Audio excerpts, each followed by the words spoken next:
a bird on a tree. I'm just sitting here. Bonjour à tous, bienvenue sur Gwem TV dans la série Aux portes du Nouveau Monde. Nous sommes au Forum des médecines de l'âme aujourd'hui et nous accueillons Philippe Bobola pour parler humanité, santé. Bonjour Philippe.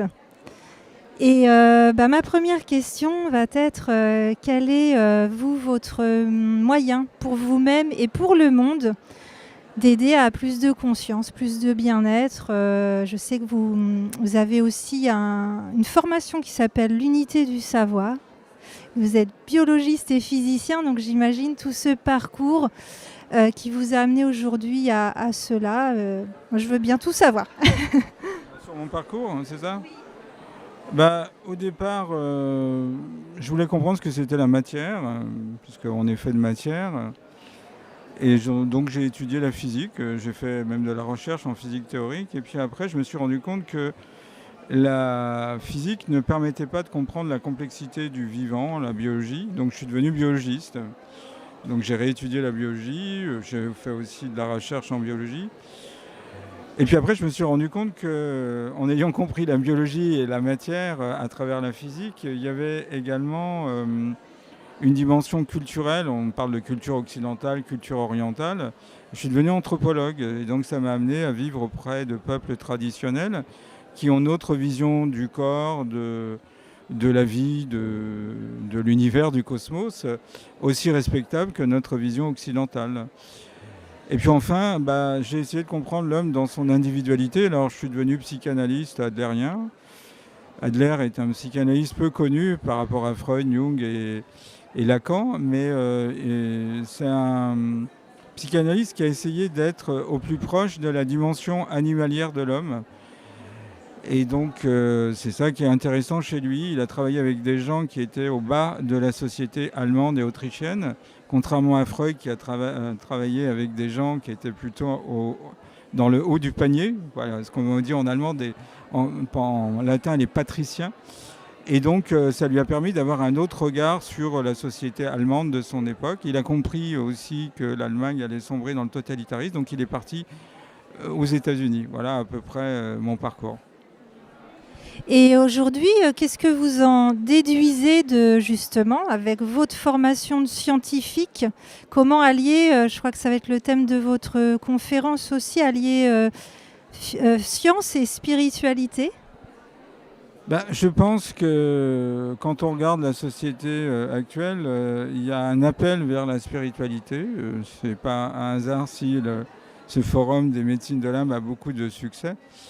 Et on est en train d'ouvrir la porte de la spiritualité. Donc les gens commencent à comprendre que la vie n'est pas que matière.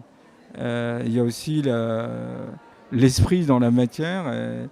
Et c'est ça qui est en train de basculer. Vous voyez, le capitalisme nous a entraînés vers un matérialisme effréné. Et c'est la loi du balancier. Quand on va trop loin dans un sens, le balancier repart en sens inverse. Alors effectivement, je conseille aux gens de vraiment travailler sur leurs émotions. En Occident, on ne sait pas gérer ses émotions. Vous voyez, un enfant, si jamais il se met à pleurer, ça met mal à l'aise ses parents. On va lui dire c'est pas beau de pleurer quand tu es un grand garçon. On va essayer de le culpabiliser ou alors on va le menacer. Si tu sais pas pourquoi tu pleures, je vais te donner une claque et tu sauras pourquoi. On essaie de marchander avec lui. Si tu pleures pas, tu auras un bonbon. On essaye aussi de lui faire honte. Pourquoi tu pleures alors que ta petite sœur ne pleure pas? Et donc on voit bien que les 4 émotions fondamentales que sont la joie, la peur, la tristesse et la colère sont déviées vers la honte et la culpabilité. Donc déjà ça, c'est un premier pas dans le terrain nécessaire pour aller vers la spiritualité et puis essayer d'être le plus possible dans la joie. Et donc ça suppose qu'il y a une transcendance, on considère que si on est ici, c'est pas le fruit du hasard. Il y a une instance supérieure, on peut l'appeler comme on veut, principe créateur, Dieu. Vous pouvez lui donner des formes différentes, mais il y a quelque chose qui est la cause de ce monde.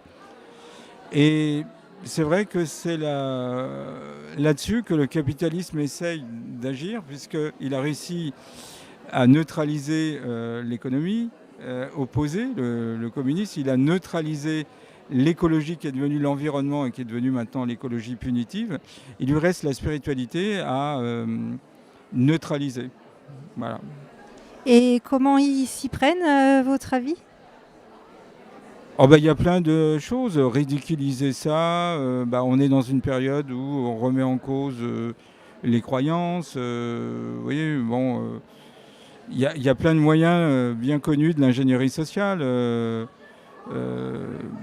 En ridiculisant le côté, par exemple, l'Europe a un passé chrétien, donc on va essayer de déchrétianiser, de ridiculiser, de relativiser, de mettre les religions en opposition, en guerre, alors que finalement, on va considérer qu'il y a une énergie créatrice qui a pris, en fonction des territoires géographiques, différentes formes, et que les religions, si on prend le temps de les étudier, sont complémentaires les unes des autres et disent à peu près le même message, avec des petites nuances, mais ils disent les mêmes messages. Donc c'est un peu curieux de voir une guerre des religions quand on réfléchit. Le Christ était le premier juif, puisqu'il était chrétien et musulman, on va dire arabe, puisqu'il était araméen. Il est le fondateur de la religion chrétienne, il était juif.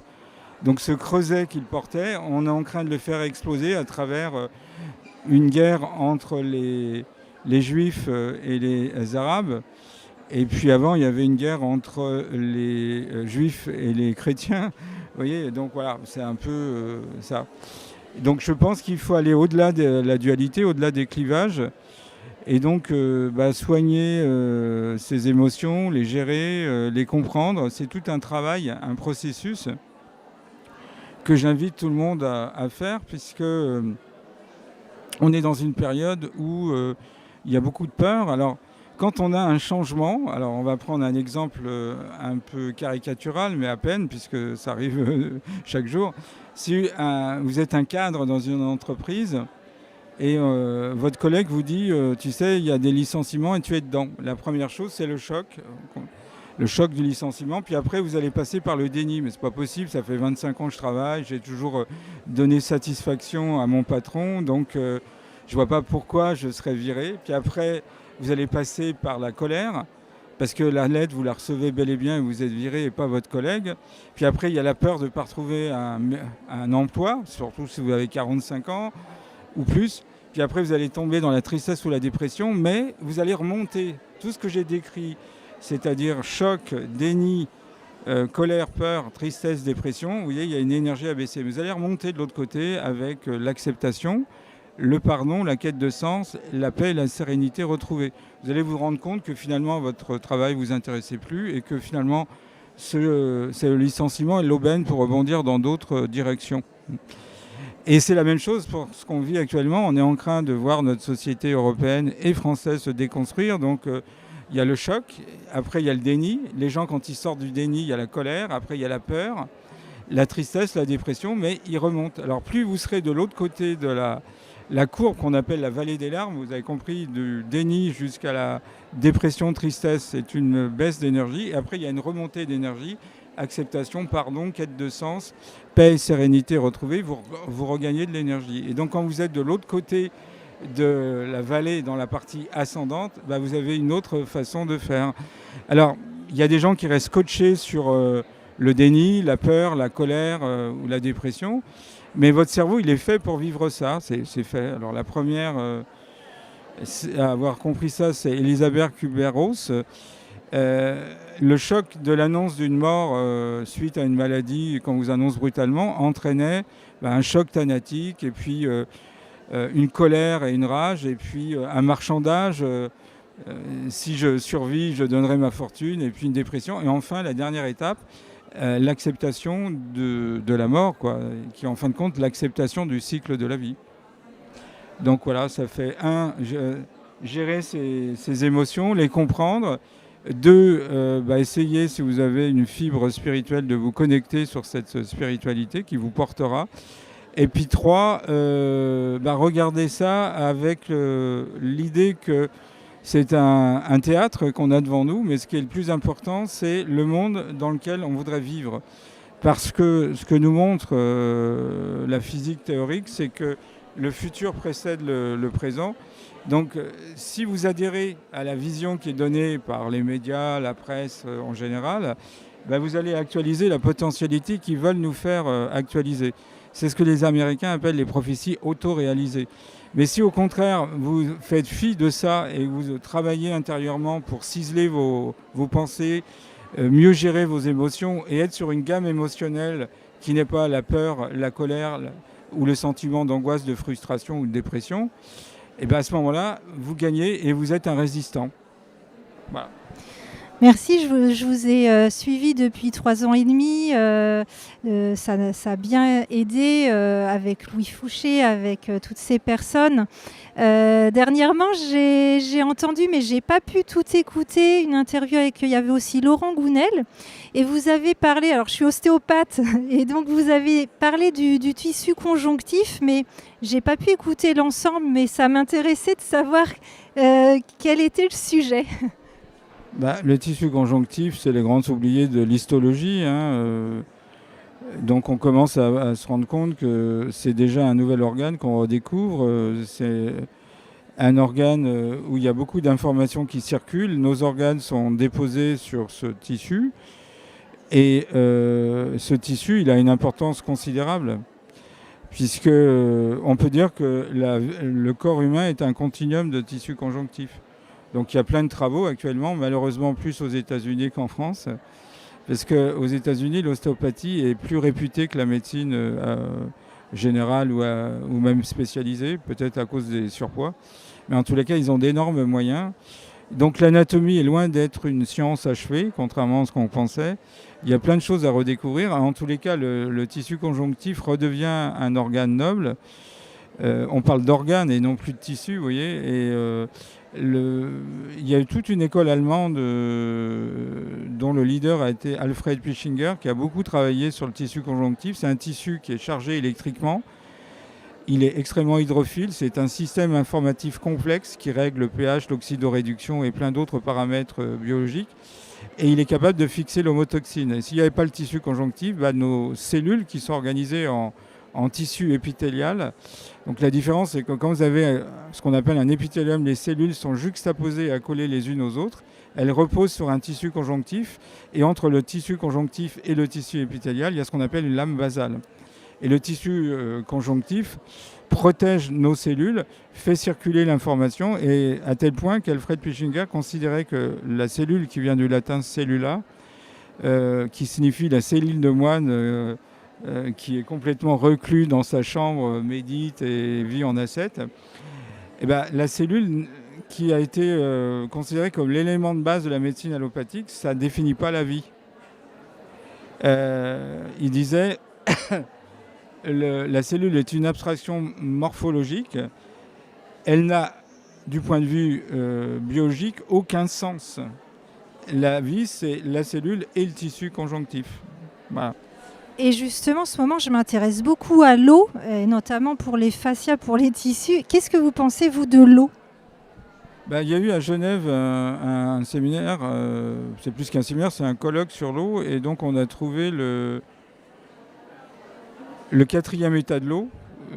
C'est Gérald Pollack, un biophysicien américain, qui au départ est un spécialiste de la science des matériaux, enfin de l'ingénierie.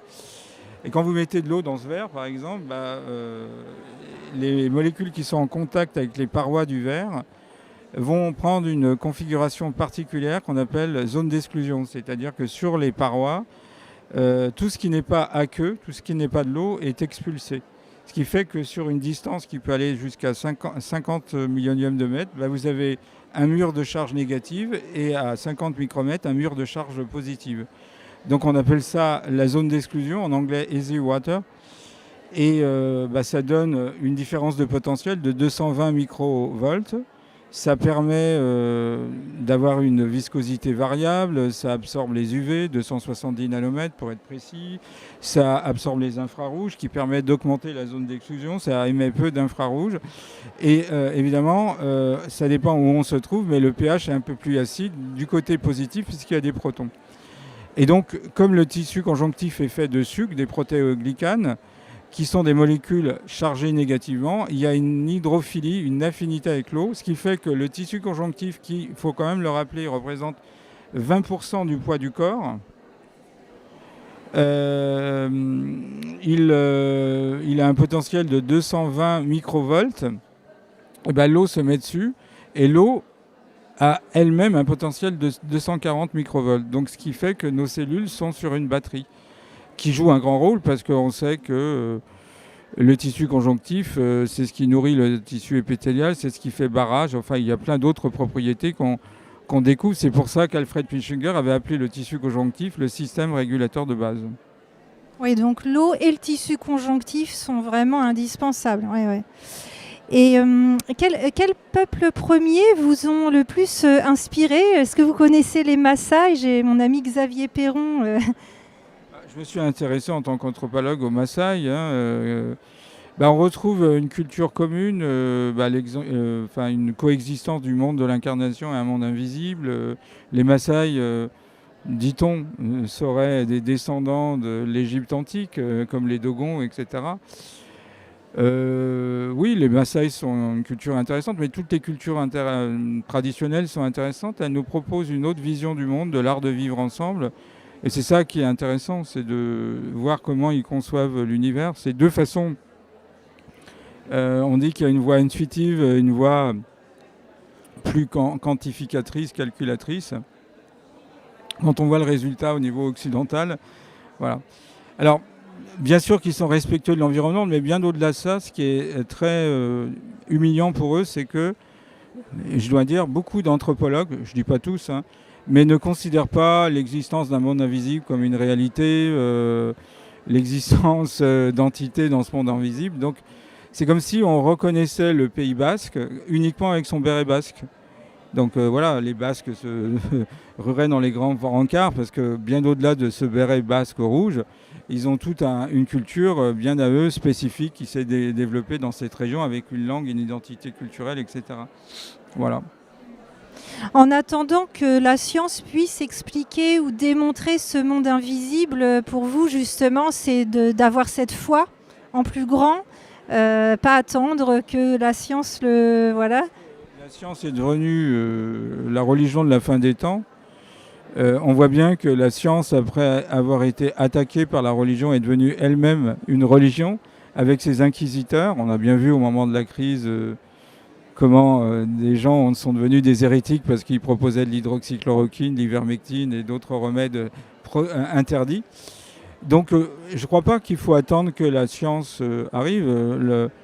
On ne peut pas prouver l'existence de Dieu, on ne peut pas prouver non plus qu'il n'existe pas. C'est dans l'éprouvé, le ressenti qu'on se rapproche le plus de Dieu. Donc à vous d'avoir ces mouvements, cette impulsion, plutôt que d'attendre patiemment assis que la science reconnaisse que le monde invisible existe. Voilà. De toute façon, en spiritualité, si on ne croit pas fermement à la chose, on ne pourra pas aller très loin. Voilà, c'est un exercice de poser sa certitude. Voilà. C'est un bon, de la part d'un scientifique comme vous, c'est un bon conseil.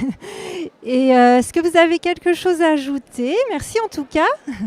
Les gens qui sont intéressés par ce que je fais, vous pouvez aller sur mon site unitédusavoir.com. Vous y trouverez pas mal de vidéos qui ont été mises en ligne sur mon site. J'ai aussi 2 enseignements. L'unité du savoir, en fin de compte, c'est ce que j'aurais voulu recevoir comme enseignement jeune et que j'ai dû acquérir par moi-même. Donc un peu comme la maman oiseau, je prémâche le travail, comme la maman oiseau prémâche la nourriture pour faciliter l'ingestion à ses enfants, ses oisillons. On visite la matière, évidemment il y aura de la physique quantique, mais pas que, la biologie, etc., de façon à ce que les gens puissent avoir une vision unitaire. Ce que j'ai remarqué dans cette crise, c'est que Curieusement, mais ça s'explique, les gens qui n'avaient pas fait un parcours institutionnel avaient plus une vision globale de la situation que les spécialistes qui s'autocensurent. D'ailleurs, il y a un terme qui est né, on appelle ça la cyberlittératie. Ce sont des gens qui, n'ayant pas un parcours universitaire, mais animés d'une curiosité, ont été chercher les informations dans les livres, dans les cycles, les ont reliées les unes avec les autres pour en faire un tout. Ce que le spécialiste ne fait pas forcément. Donc j'ai été surpris de voir des gens qui avaient fait des hautes études ne pas avoir une capacité d'analyse que pouvait avoir un maçon, un manuel, qui lui n'a pas d'autocensure à ce niveau-là. Et puis j'ai un autre enseignement qui s'appelle Science et Spiritualité, c'est-à-dire très pratique. C'est quoi la spiritualité, comment on la vit, comment on peut la définir, quel lien y a-t-il avec la science. Le but, c'est que vous puissiez vivre votre spiritualité, mais avec tout un tas d'éléments que j'ai glanés aussi au cours de ma vie et que j'offre au cours de cette formation pour faciliter l'apprentissage. Voilà. Merci. Effectivement, j'ai constaté aussi que, comme dans la médecine, quand on divise tout et trop de spécialités, ça devient incohérent. Pendant cette crise et cette vision du monde, il y a aussi besoin de bon sens et de globalité pour comprendre et faire ses choix cohérents. Si on ne comprend pas les différents rouages de la société dans laquelle on vit, il y a du stress, de l'incompréhension et de l'angoisse. Et ça fait des années. Il suffit de regarder quand on annonce un prix Nobel de physique, de chimie ou de biologie, les gens ne comprennent même pas le titre pour lequel le scientifique a été récompensé. Donc il faut se réapproprier une compréhension de la société. Les sociétés traditionnelles qu'on évoquait, on connaît tous les rouages de leur société. Ils sont capables de remplacer un chasseur, un chaman. Ils feront moins bien que lui, mais ils comprennent. Nous, on est incapable de réparer maintenant de plus en plus nos voitures. Quand il y a un problème de plomberie, on fait venir le plombier. Vous voyez ce que je veux dire ? C'est du taylorisme social. On a divisé les tâches de façon à ce que les gens ne puissent plus avoir la possibilité d'autonomie. On va terminer par le bon René Descartes qui finit par définir le cartésianisme français. Il dit « Découper le problème en autant de parties qu'il se peut pour le mieux comprendre » dans son discours de la méthode de 1636. Alors il veut dire par là, c'est-à-dire que si vous prenez un objet qui est fait de sous-pièces, vous le démontez et vous allez mieux comprendre l'ensemble des pièces. Mais après, il faut reprendre les pièces, les réassocier pour retrouver l'objet global. Si vous déconstruisez et ensuite vous ne pouvez pas reconstruire, ça ne sert à rien, vous avez dilué le problème. Et on pourrait dire, en paraphrasant Descartes, découper le problème en autant de parties qu'il se peut pour ne plus le comprendre. Et c'est un peu ce qui s'est passé. En multipliant les divisions, les sous-divisions, on voit bien que chaque discipline a été victime de cette ultra-division. Un médecin généraliste ne comprend plus un spécialiste, alors qu'au départ, ils avaient la même formation. Au niveau de l'ostéopathie, vous avez différentes formes d'ostéopathie, la microkinésithérapie, la fasciopulsiologie, la somatothérapie, et chacun prétend avoir plus que l'autre. Vous voyez, et ça, c'est un grave problème des médecines alternatives. Elles n'ont pas réussi à s'unifier. Voilà. Bon, il y a encore du chemin à faire. Merci beaucoup en tout cas. Merci à vous. Au revoir.